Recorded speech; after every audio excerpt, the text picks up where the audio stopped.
Hi guys, welcome to How to Maximize. In this video, I will show you how to install Google Tag Manager on Shopify. First, open your Shopify account. Then, in a new tab, search for Google Manager Ads. Click to open link in a new tab. After that, search Google Tag Manager in a new tab. Here, right-click on tagmanager.com to open the link in a new tab. After that, again, go to your Shopify account.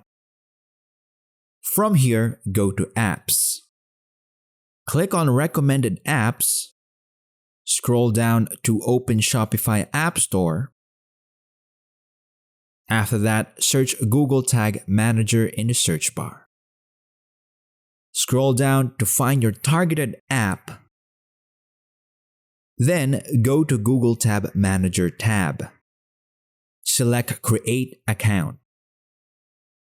Then complete your account setup and container setup. From here, select Web as your target platform. And that's it. Thanks for watching. Leave a like, subscribe, and share.